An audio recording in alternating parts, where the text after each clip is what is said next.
নমস্কার বন্ধুরা, recipes with সানভিকাতে আপনাদের সবাইকে স্বাগত জানাই। আশা করি আপনারা ভালো আছেন। আজকে আবারও চলে এসেছি দারুণ একটি রেসিপি আপনাদের সাথে শেয়ার করতে।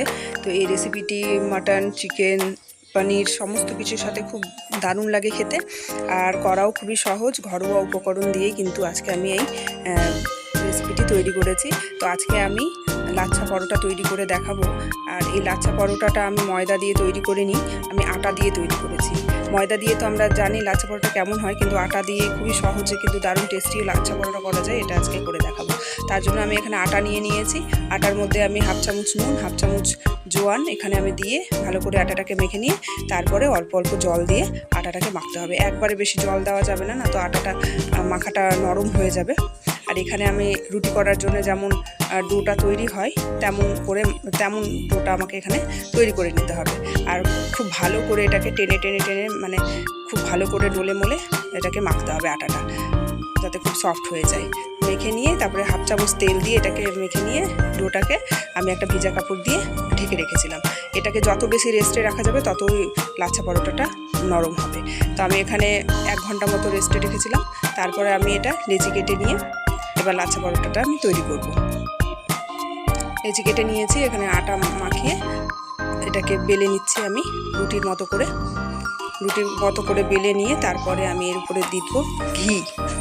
এখানে আমি ঘি ইউজ করেছি, আপনারা চাইলে সাদা তেলও ইউজ করতে পারেন। ঘি দেওয়ার পরে আমি ঘিটাকে ভালো করে রুটির মধ্যে মাখিয়ে নিলাম উপরে, আর অল্প আটা উপর থেকে ছড়িয়ে দিলাম। দেওয়ার পরে এটাকে ভাঁজ করতে হবে, যেমন শাড়ির প্লেট করি আমরা তেমন প্লেটের মতো ভাঁজ করতে হবে। ভাঁজ করে নিয়ে এটাকে আবার টেনে টেনে মানে ঝেড়ে নিতে হবে লম্বা করে। এবার ঝেড়ে নিতে হবে, ঝেড়ে একটু লম্বা করে নিয়ে এটাকে মুড়ে মুড়ে এভাবে করে গোল গোল মানে রোলের মতো করে নিতে হবে।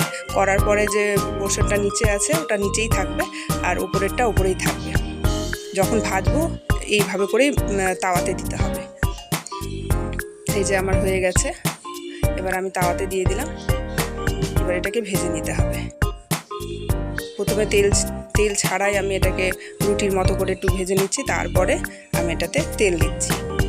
আমি এখানে সাদা তেল ইউজ করেছি ভাজার জন্য, আপনারা চাইলে ঘিও দিতে পারেন, ঘি দিলেও দারুণ টেস্ট হয়।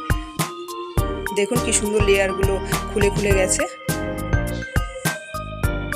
আটা দিয়েও কিন্তু দারুণ লাচ্ছা পরোটা তৈরি হয়।